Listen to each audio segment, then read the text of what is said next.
Android 11 is finally here, so let's take a look at some of the top features in the public beta and see what's new.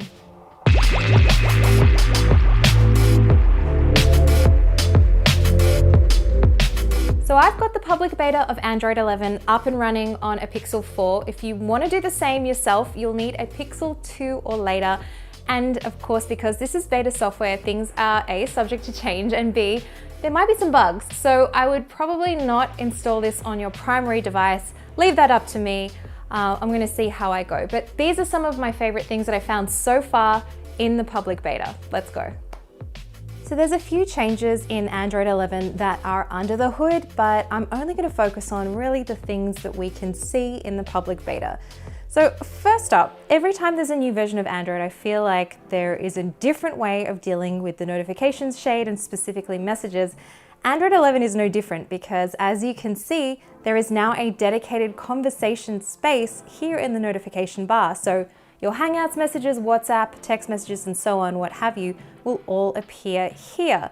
You'll also be able to change the priority of notifications. So you can tap and hold on the shade and the message that you want to be able to come through as priority and change the status accordingly. Hit apply and you'll notice that when you see that notification come through, it will automatically come to the top of the shade so you can see it first.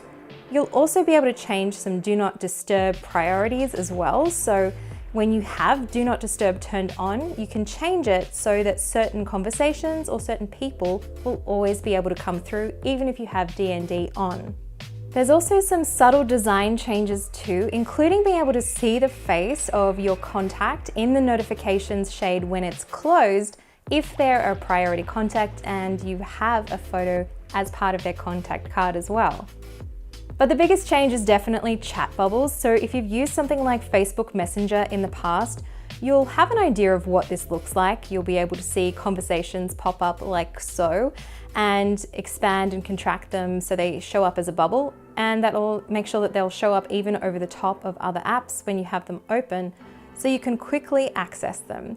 Now, at the moment, you can't actually see this in the public beta apart from in Facebook Messenger, which has already had this, but there are some settings in the menus that you can go into and dive in and see exactly what that would look like when that feature is active, or at least being able to toggle it on to make sure that the Messages app at least would have the conversations show up as bubbles. But again, this is on a case-by-case basis, so developers will have to turn this on and support it in their apps.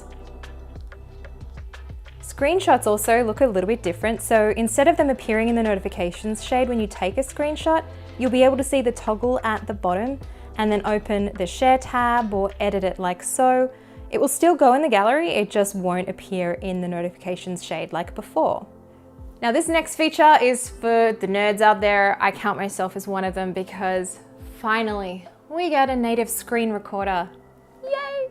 Something I'm really stoked about is screen recording in the 11 beta, and I think this is going to come through to the final version finally. I'm so excited because if you don't have a phone like say a Samsung Galaxy or something that has screen recording built in, you'd have to get a third-party app, but now you can actually do it within Android by default. You can toggle on to record the audio from the microphone or also to show the touches on the screen, and you'll just see the icon pop up and it will also appear in the shade like so. Love screen recording. I'm such a nerd. I don't know if anyone else uses it but me, but I really appreciate that feature. Something else that I'm actually really excited about is the change to media controls. So if you're playing something in an app like Spotify or YouTube Music, when it's playing, you'll actually be able to see in the current version of Android, it's actually going to appear in the notifications shade, but in Android 11, it's going to move up here to the top of the quick settings menu.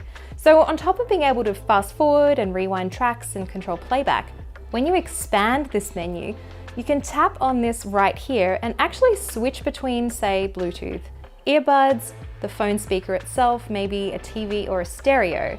Now, if you download the public beta right now, you won't actually see this shade as is. You'll have to activate developer options to get it to work. Another change is the addition of some app suggestions. So normally in the dock at the bottom, you can change these apps at your leisure, but these app suggestions from the Pixel launcher will actually dynamically change depending on what you use most frequently. So at the moment, since installing the public beta this morning, I've been doing some Spotify and watching some YouTube. So those apps are amongst the ones that I use most frequently at the moment, and they appear here. But as I start using different apps more frequently, these ones are going to start dropping out, and the ones that I use more often will get slotted in their place. Another change is how Android 11 deals with device and media control. So when you long press the power button, you'll be able to adjust the smart devices that you have connected. Now, Google's got a video showing you exactly what this looks like. The public beta that I have, look, I have some smart home devices like Chromecast, but they're just not showing up because it's a beta. There are still some bugs, of course. So this is exactly what it's going to look like when everything is working as expected. But the other changes that you'll see, obviously, is the orientation looks a bit different to what you've seen on Android 10, which would have the power restart emergency on the side here and your Google Pay and other cards at the top.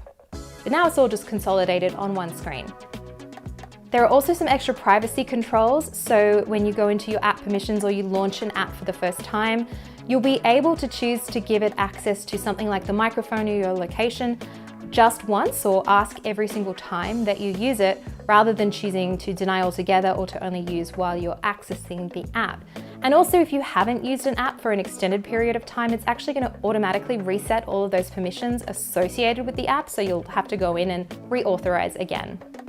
So those are some of the best things that I found so far in the Android 11 public beta, but there are a lot more, especially extra stuff under the hood, especially if you are a developer. So if you do want to find out some more information or how to install the public beta yourself, I've put some links in the description below.